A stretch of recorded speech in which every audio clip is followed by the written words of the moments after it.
Bonjour, bonjour, bonjour à tous nos bien-aimés qui nous suivent partout dans le monde. C'est votre frère Roger Buleli Isaac.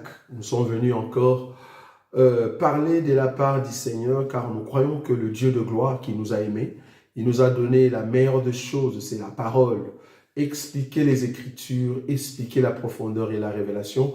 Nous saluons tous nos bien-aimés qui nous suivent partout dans le monde. Nous croyons que cette opportunité, c'est pour vous aider à bien comprendre la parole de Dieu, comment voir Christ dans les Écritures. Nous voulons aider les bien-aimés. Quand vous lisez votre Bible, comment est-ce que nous pouvons retrouver notre Seigneur, le Pou du sang, le mari de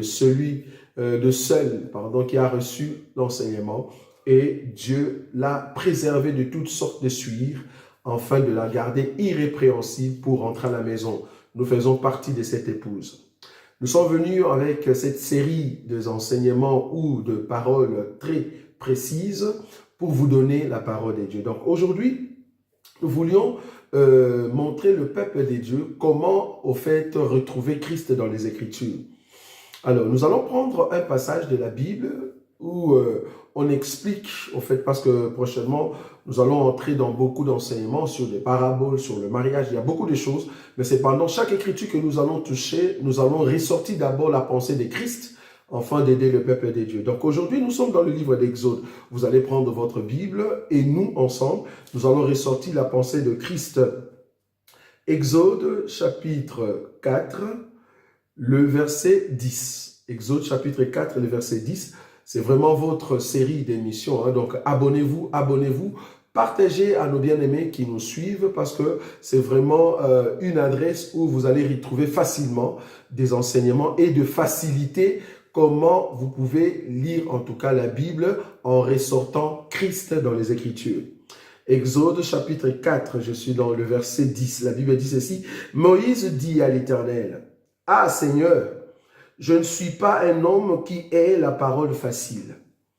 Et ce n'est ni d'hier, ni d'avant-hier, ni même depuis que tu parles à ton serviteur, car j'ai la bouche et la langue embarrassées. » L'Éternel lui dit, « Qui a fait la bouche de l'homme et qui rend muet ou sourd, voyant ou aveugle? N'est-ce pas moi l'Éternel? Va donc, je serai avec ta bouche et je t'enseignerai ce que tu auras à dire. » Moïse dit, « Ah Seigneur, envoie qui tu voudras envoyer. » Regardez, le verset 14. Alors la colère de l'Éternel s'enflamma contre Moïse et il lui dit, « N'y a-t-il pas ton frère Aaron le Lévite? Je sais qu'il parlera facilement. Le voici lui-même qui vient au-devant de toi et quand il te verra, il se réjouira dans son cœur. » Voilà, nous voulions quand même parler de cette écriture, une écriture que vous pouvez lire en français, mais cependant qui cache beaucoup de mystères et démontre au fait la personne de Christ Jésus dans ces écritures. En fait, nous voulions expliquer les bégaiements. Le thème ici, c'est vraiment le bégaiement de Moïse. Moïse, une personne qui a grandi dans la maison de Pharaon, une personne qui a appris dans la maison de Pharaon, il a étudié, il a reçu la formation dans la maison royale, je précise. Donc, il était reconnu comme un grand dans le pays d'Égypte. Donc, c'était en tout cas probablement, il parlait bien, il était une personne qui avait de la personnalité, mais cependant, devant Dieu, après, n'est-ce pas, un temps d'années qu'il a passé dans la maison de Pharaon et qu'il a fui la maison de Pharaon, il est parti maintenant dans le pays des Madians, là où il a rencontré le Seigneur sur le mont de Sinaï. C'est là-bas qu'il va maintenant dire à Dieu que lui, au fait, qui était prince dans le pays d'Égypte, mais cependant, il avait un problème au niveau de son langage. Le langage, c'était que sa bouche et sa langue étaient embarrassées, c'est-à-dire, il avait un problème de communication. Quand tu écoutes Moïse, tu ne comprends pas en réalité ce qu'il veut dire. Les langages, bien qu'il y a un son, bien qu'il y a de paroles, bien qu'il y a de mots, mais en réalité, l'essence réelle de mots qu'il peut prononcer était embarrassant ou bien embarrassé, donc ça dérangeait les gens. Donc, son langage n'était pas fluide, comme on dit. Donc, lui-même l'a reconnu. Alors, Dieu va lui dire, qui a fait la bouche? Parce que lui, il a dit, ma bouche et ma langue sont embarrassées.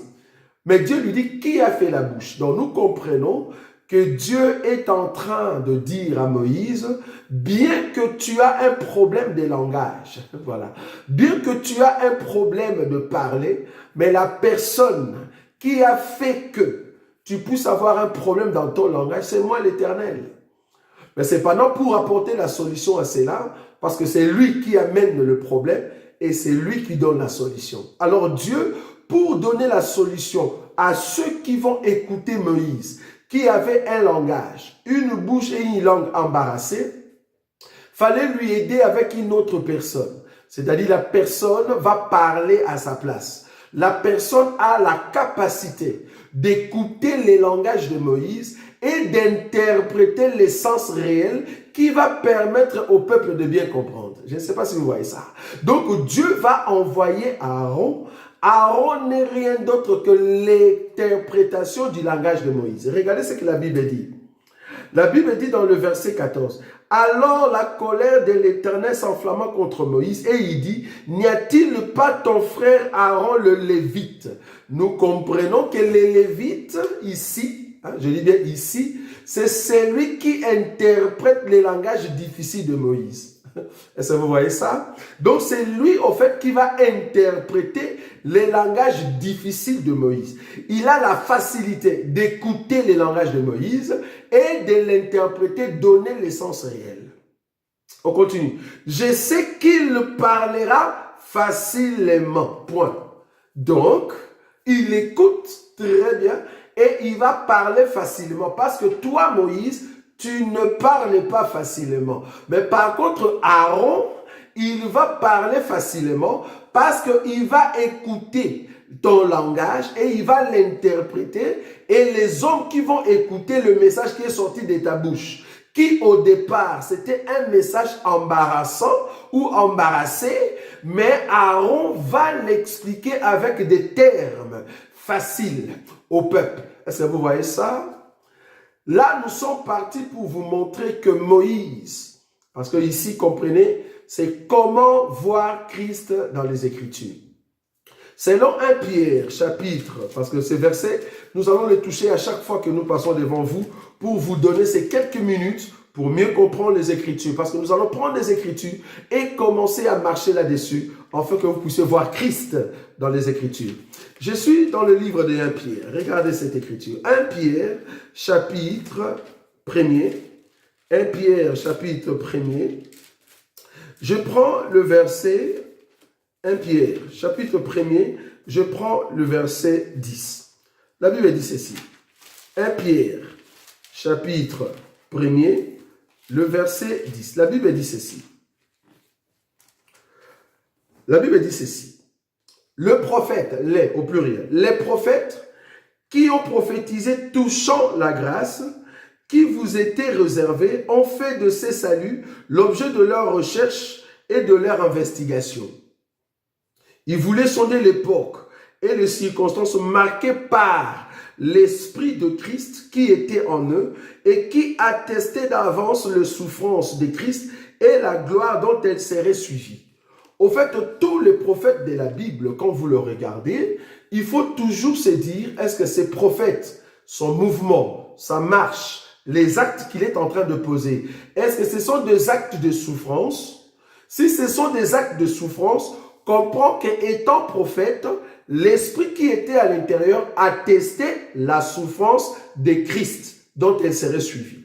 Si tu vois un prophète dans la Bible qui est en train de montrer la gloire par son mouvement, par sa position politique, le fait de gouverner, donc c'est un gouverneur, c'est un roi, c'est quelqu'un qui est au-dessus, qui montre la gloire en ces temps-là, si c'est un prophète, comprends que le prophète montre la gloire de Christ dont elle serait suivie. Donc, nous disons que ça soit Moïse ou Aaron, qui est au fait dans l'ancienne alliance, qui reçoit les ordonnances auprès de Dieu, alors que Moïse n'a pas un langage facile, avait un langage difficile, c'est-à-dire la langue et la bouche embarrassées, et que Aaron, étant aussi le prophète, Aaron maintenant va recevoir de la part de Dieu la facilité de comprendre ce que, au fait, Moïse disait. Nous disons que les deux personnes, les deux prophètes, expriment, au fait, la personne de notre Seigneur Jésus-Christ. Comment je dis cela? Regardez.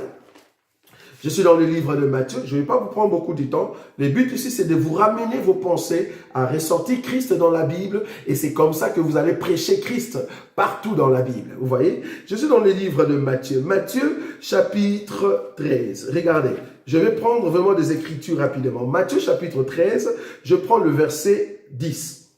Parce que c'est une histoire que Jésus était en train de parler au peuple qui était tout autour de lui, mais c'était en parabole. Matthieu chapitre 13, je prends d'abord le verset 3. La Bible dit, il leur parla en parabole sur beaucoup de choses et il dit.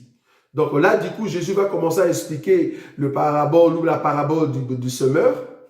Mais cependant, dans le verset 10, regardez ce que les disciples posent la question à Jésus. Le verset 10, Matthieu chapitre 13, verset 10.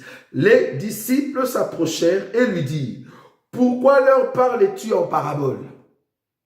Jésus leur répondit, « Parce qu'il vous a été donné de connaître le mystère du royaume des cieux et que cela ne leur a pas été donné. Car on donnera à celui qui a et il sera dans l'abondance, mais à celui qui n'a pas, on ôtera même ce qu'il a. C'est pourquoi je leur parle en parabole, parce qu'en voyant, ils ne voient point, et qu'en entendant, ils n'entendent ni ne comprennent. Et pour eux s'accomplit cette prophétie d'Ésaïe, vous attendrez de vos oreilles, et vous ne comprendrez point. Vous regarderez de vos yeux, et vous ne verrez point, car le cœur de ce peuple est devenu insensible. Ils ont endurci leurs oreilles et ils ont fermé leurs yeux, de peur qu'ils ne voient de leurs yeux, qu'ils n'entendent de leurs oreilles, qu'ils ne comprennent de leur cœur, qu'ils ne convertissent et que je ne les guérisse. Mais heureux sont vos yeux parce qu'ils voient et vos oreilles parce qu'elles entendent. Je vous l'ai dit en vérité, beaucoup de prophètes et de justes ont désiré voir ce que vous voyez et ne l'ont pas vu, entendre ce que vous entendez et ne l'ont pas entendu. Vous donc, écoutez ce que signifie la parabole du semeur. Ici, Jésus était en train de répéter l'acte d'Exode 4, là où nous avons lu, à partir du verset 10. C'est-à-dire, il y a les Jésus qui parle en parabole, qui dit de paroles, de mots, mais incompréhensibles. Le peuple qui était là n'a rien compris. Ils n'ont pas saisi la pensée. Pourquoi? Parce que Jésus l'a fait exprès. Ah, nous comprenons que le langage de Moïse, c'était un langage exprès de Dieu. Ah, est-ce que vous voyez ça? Jésus l'a fait exprès parce que Israël ne peut pas écouter Dieu. C'est pour cela que Jésus leur parle en parabole. Israël ne peut pas voir Dieu. Bien qu'il regardait, mais il ne pouvait pas voir. Mais cependant, il y a un peuple qui bénéficie de l'explication, de l'interprétation du langage de Moïse. Est-ce que vous voyez ça? Donc, le même Christ qui a expliqué par parabole, via parabole au peuple, mais le peuple n'a pas compris. Maintenant, il fallait chercher un autre peuple qui vont saisir l'opportunité de bien comprendre les paraboles de notre Seigneur Jésus. Or, Jésus-Christ lui-même a parlé en parabole en Israël, mais c'est lui-même aussi qui va interpréter son parabole. Donc, il est en même temps Moïse qui a un langage embarrassé, une bouche et une langue embarrassées, mais cependant, c'est toujours le même Jésus qui est aussi Aaron, c'est-à-dire qui va expliquer au fait la parabole, c'est-à-dire le parole qu'il a utilisé, il a caché. Le fait de parler en parabole, c'est de sceller la parole pour que le peuple ne reçoive pas la libération, ne reçoive pas le salut. Mais cependant, nous avons reçu la grâce. Aujourd'hui, par le Saint-Esprit, le Christ est en train de nous expliquer, parce qu'il a dit aux disciples, il est avantageux que je puisse m'en aller, comme ça le Saint-Esprit viendra et il va vous rappeler tout ce que je vous ai dit. Donc, nous croyons que le Saint-Esprit, c'est lui le vrai Aaron, notre Christ, qui nous explique les Écritures. Si vous voulez lire la Bible, il faut d'abord comprendre où est le langage embarrassé de Dieu. Alors, quelle est l'interprétation que Aaron amène dans ces langages-là? C'est comme ça, à chaque fois quand vous lisez la Bible et que vous avez une écriture devant vous, recherchez les deux parties. Quelle est la partie embarrassante et quelle est la partie de l'explication? C'est comme ça que vous aurez à la loi et au témoignage. C'est là-bas que vous allez expliquer la parole dans la profondeur et vous allez donner la révélation. Ici, Moïse n'est rien d'autre que le Christ. Mais c'est pendant le Christ qui parle en parabole.